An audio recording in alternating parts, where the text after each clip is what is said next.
今天是这个今年第一次来这边骑马，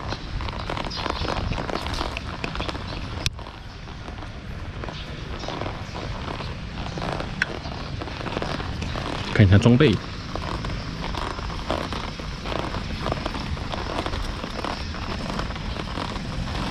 嗯哼。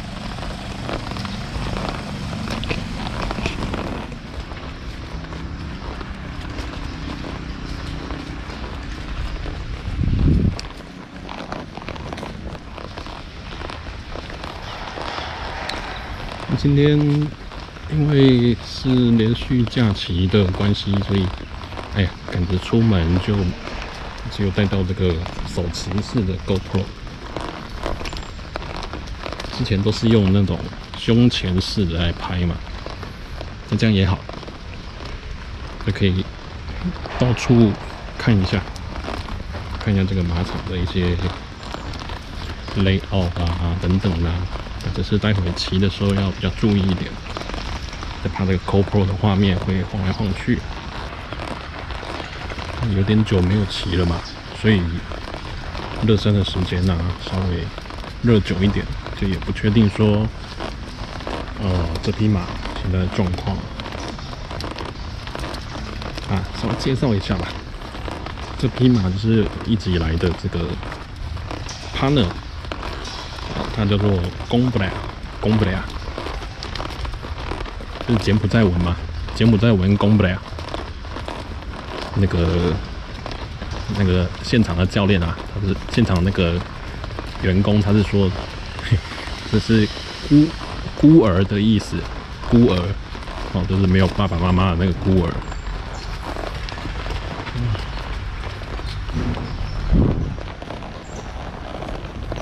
算是蛮听话、蛮聪明的马，但跑起来也很舒服，很舒服。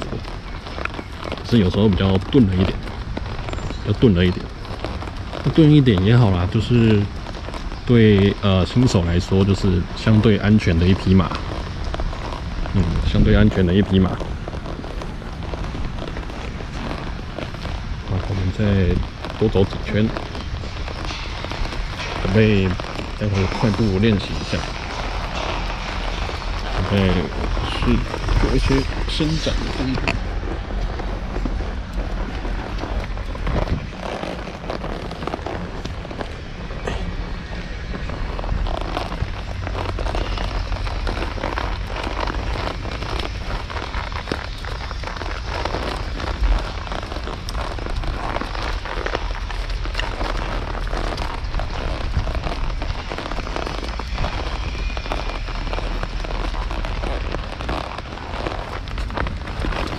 那通常这个时间，算是马热身，人也要热身嘛。那我通常都会在这个时候多做一些起立啊、坐下的动作。那起立坐下的动作要做多少？这个就见仁见智啦。通常我大概一开始的热身都会做个100下，做个100下。那主要也是适应一下平衡感，然后让自己脚部的筋把它拉开啊。同时是观察马匹对你的反应，如果说，他现在看他的耳朵。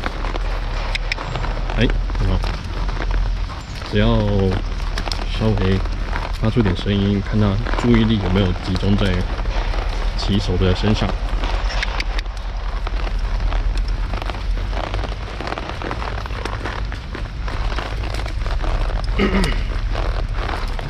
那站坐的动作做的差不多之后，会再改变成持续站立。在马匹上持续站立走个2到3圈嘛。其实持续站立这个项目对马对人来说都是还蛮有挑战性的。那现在它的精神就很集中了。但是就是稍微让它走慢一点，做个圈层。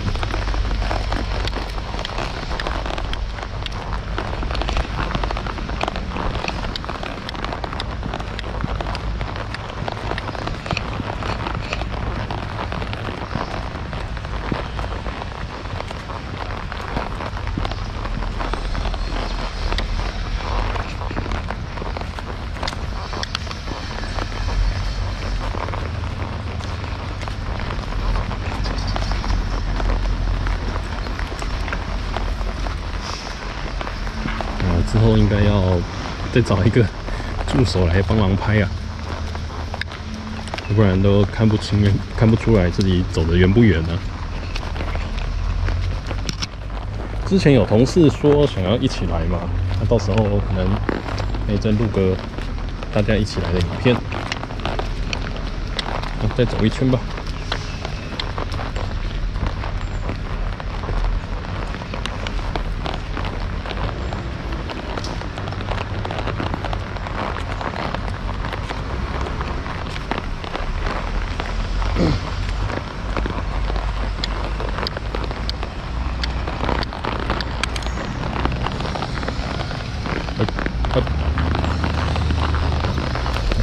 开始有点走得懒了。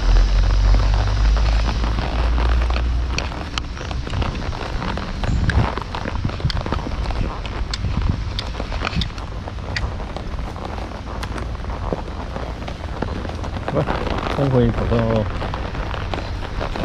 走回去之后，1点就开始快步吧。我上次来是有看到它有这个标示点，但今天来我没看到它有挂上去。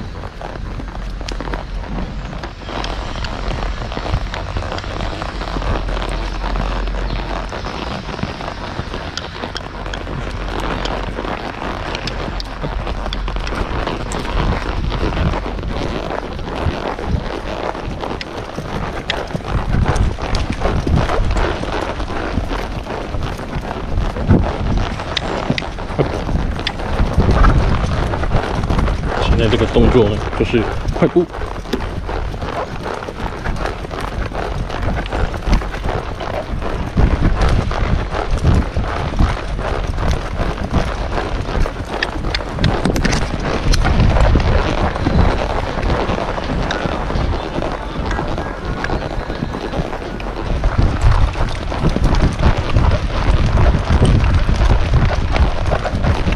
通常快步的话，我们都会先用打浪的方式啊。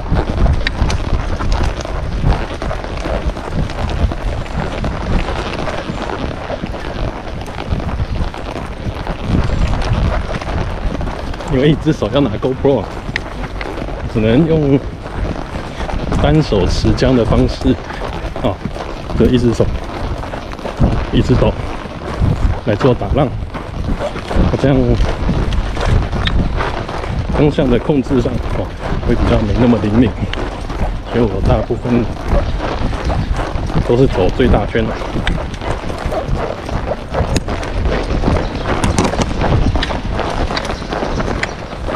那其实可以看到公布了他现在的耳朵啊。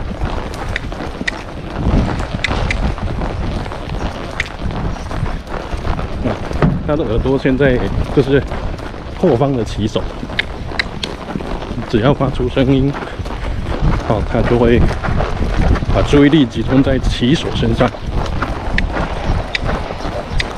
有没有？那待会到C点的时候，我们来快步轮程啊，不对，快步全程。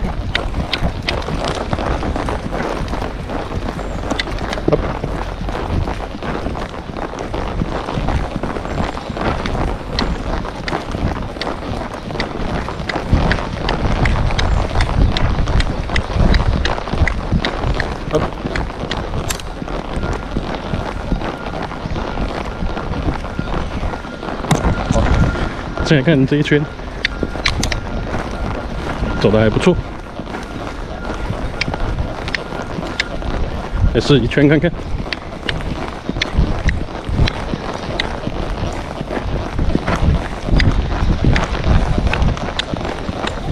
好，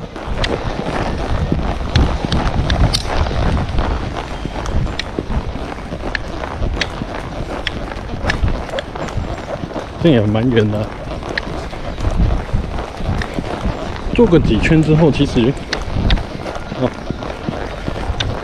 可以再去观察一下刚刚走的这个提肌线。提肌线就是马蹄的那个脚步嘛，看它到底是不是圆不圆。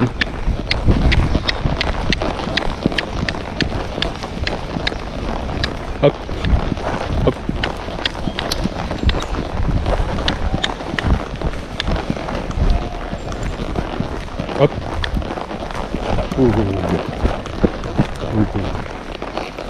我们来看一下刚刚的提肌线，从大圈哦，这边中间一条，里面一条嘛，所以这2圈的大小是不大一致的。大小不大一致，那基本上会先从最大圈的大概20米的一个圈层开始做。20米的圈层，其实这个大场来看的话，宽度就是20米嘛。所以以20米为直径的一个圈层开始做一个画圆的动作。那慢慢的，如果说马匹它走得顺的话，基本上你持缰的时候，你不需要提点太多就轻轻提，它就会按照你的意思去画圆了。像它前几次来跟它这个骑乘的时候，它的这个圆基本上是很歪的，没有办法画到非常圆非常圆的一个图形。那这个画圆走提肌线也只是一个基本啊。那比较深入的话，还需要注意马匹它的一个身形动作，它的马头够不够圆，它的肩膀有没有放松等等啊。但那个比较深啊，我们程度没有到那边，我大概只能就是做一些基本的动作那达到一个运动健身的效果。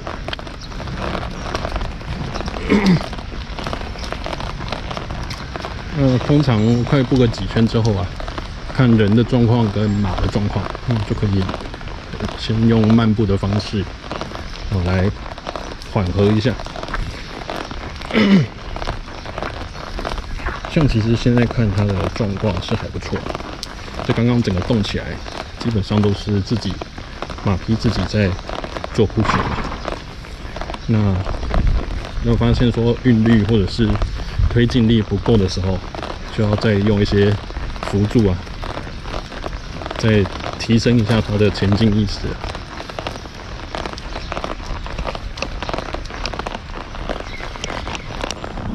那等一下我们来做个换里踝，换个方向。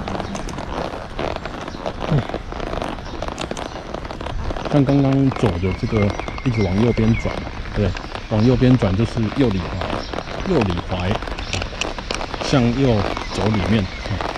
那现在换成左里踝，左里踝的时候我们要走得直，走得深，让它马匹的动作是完整的。像这匹马的话，基本上一直要做换里踝的动作，它就会偷跑。那像我现在是一直盯，让它走到最里面，走进来再让它转。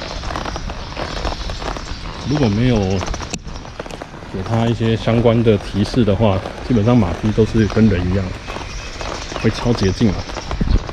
超捷径久了，马匹看你骑手没反应，那它就知道，你这个可能好欺负。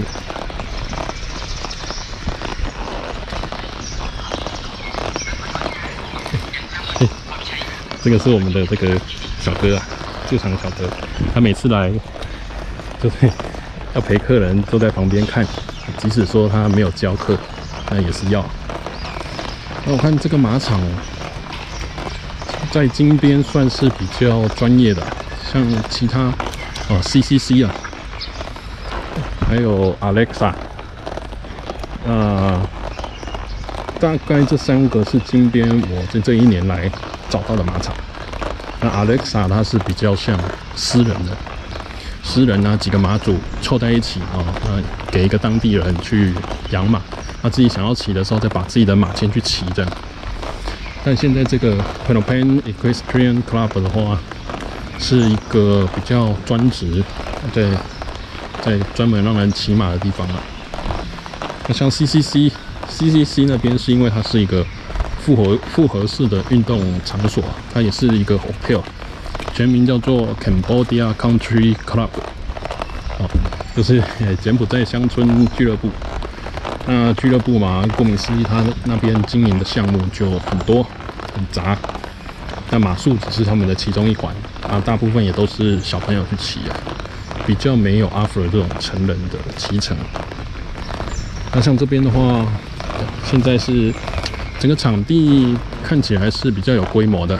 那里面马厩也有40-50个厩可以放马，然后外面也有大型的室外场，然后跟一个大型的室内场，场所都是蛮标准的。还有一个大区的放牧区，就刚刚放给大家看的。那整个来看，这一间是最具有规模性的，但是也可以看得出来，它有些地方是还没有完成施工，还没有完成施工的，就是比较可惜啊。可能再过一阵子，看老板他们是有没有继续经营的想法，看他们会不会够把这边再把它修整好一点。但对我来说，这个场地加上这边的马匹已经很够了。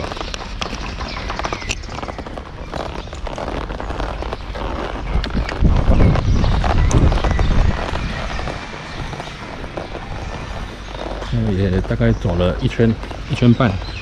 那待会我们到 C 点，C 点的对面的那个中间点的时候，我们换成左里怀的快步，左里怀的快步。那通常跑步的运动量是比较大的。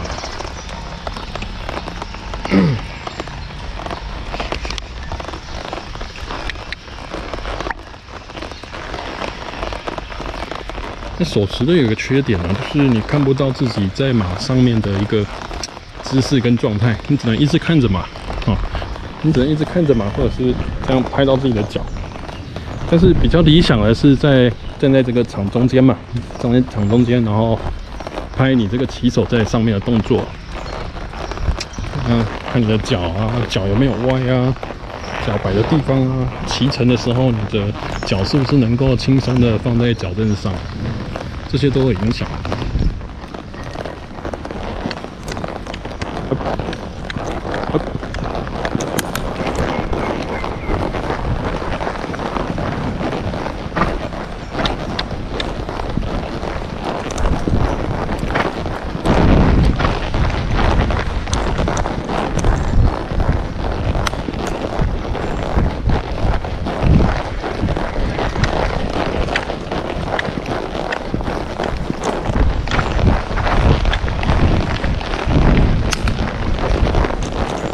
那左里怀就明显的感受得到，它是会越走越小圈的。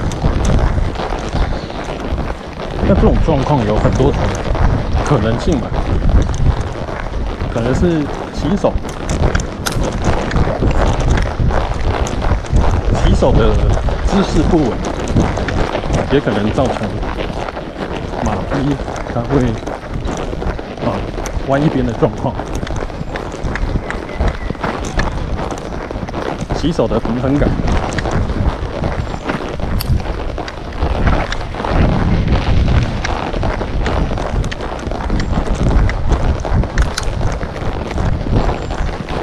除了骑手平衡感，也可能是骑手的这个持缰方式，就是他的上半身上半身有没有歪斜啊等等嘛。那这是骑手啊，骑手面。那也有可能是马匹本身就是它的左右脚的协调性不一样。那这个也是让专业的教练啊每天去调整，让马匹不要左脚强右脚弱。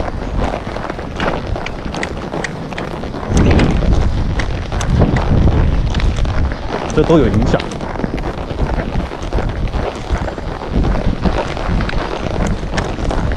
或者是说，这匹马真的是只习惯了走右边啊，那习惯走右边，左边它就用左右里踝的方式在走左里踝嘛。up。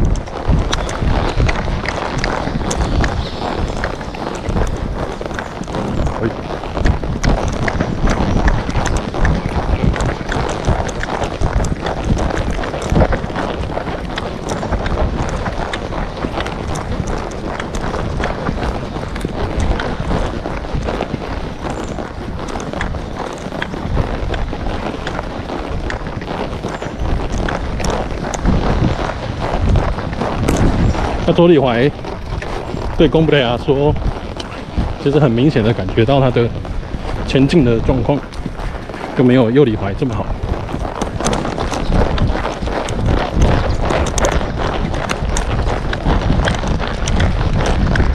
这一圈开始改用压浪的形式。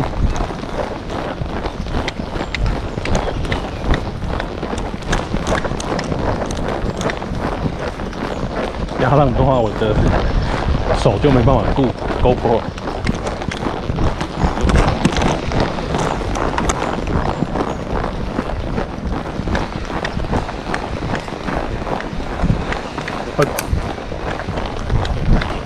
通常都会压个5到10圈。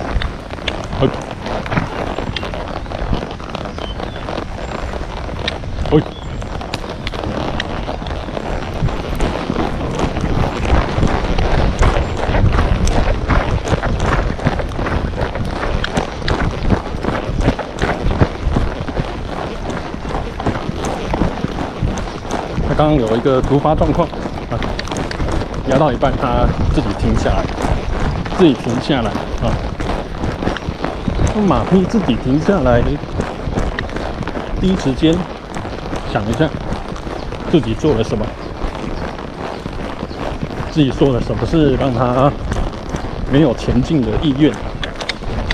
好，像刚刚又来了，偷停了。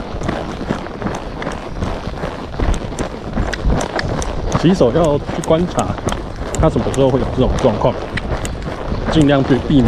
如果说你想要他走，但是他停下来的这种状况，那是时候放缰绳给他，让他舒服的走，用其他辅助的方式啊。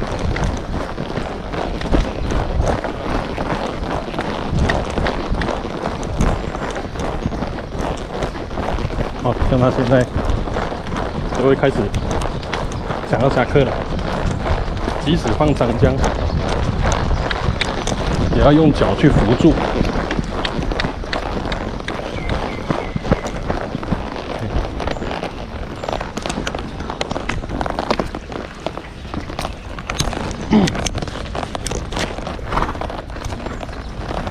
那其实中间一度一直想要停下来休息吧。那我在想，应该是很久没有压浪，但是因为压浪的话，骑手的稳定度就会影响马匹对口衔的状况嘛。哦，打浪的话，它骑手比较轻松，比较不会去压迫到它的缰绳。但是压浪的话，骑手的集中度会集中在它的马背上。那经常就会影响到那个缰绳的部分，所以他现在一直在吐缰，那也是我太久没骑马，再多练习啊。但这匹马不错啊，它就是不会有太多多余的抗拒的表现。它顶多就是停下来，不会起扬啊，不会拱背啊，或是不会死赖着不走，算是很欧背啊，很遵守人的意愿。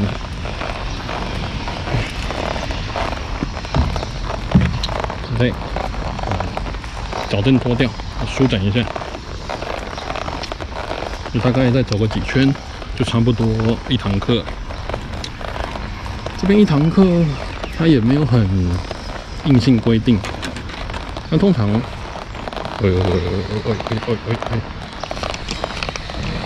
看，欺负人哦！放给他走，他就故意了。这种状况一定要拉回来，马上拉回来，否则你让他走1次2次，他就习惯了。上课时间通常我7成的时间，它是规定50分钟吧，基本上马场都一样啊，大概40到50分钟一节课。那其实它也没有很硬性规定，我通常看自己的状况，骑个40到45分钟啊，然后后面的再继续收操吧，再继续收操。像今天比较久没骑，我就没有跑步，跑步的话，这个运动量就大。他说我们也来跑个2圈也可以。我们等下换个右里踝，跑一下，跑个2圈，然后再走个1圈，下课。好久没跑步了。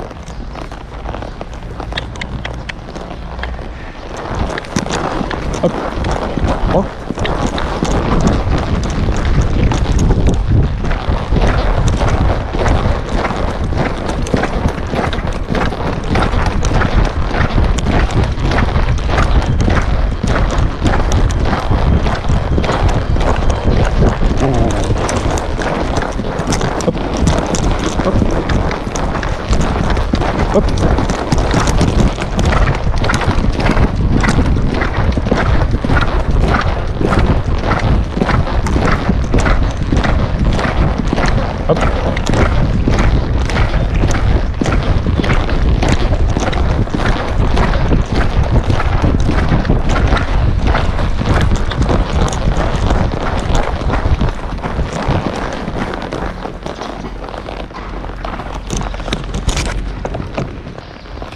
不小心就跑了5圈了。像不知道刚刚大家有没有观察到，刚刚一在这个 C 点呢，快步跑步转换成快步，停下来之后，它的马头马上就转到另外一个方向，有没有？那这个马就是聪明啊，它也知道大概要下课了。就把你拖过去，那这个习惯哦，通常都是骑手养成的嘛。你如果没有当下告诉他，然后继续走，继续漫步的话，那他就会养成这种习惯。那对马来说，这其实不大好啊。主要是说，他如果跑完步马上停下来，没有持续去这个走一下的话，就跟人跑步一样啊。人跑完步，他不能马上坐下来休息嘛，马也是啊，还是需要拉筋啊，舒展一下。那我们课堂一开始要热身操，那课堂结束前也要收操啊，所以还是要让他知道这件事情，再走一下。让他跑完步之后的一些乳酸堆积吧，我不知道这个怎么讲，让他可以代谢一下。再走1圈，看他一直想下课，今天先拍到这里，期待下一次再来。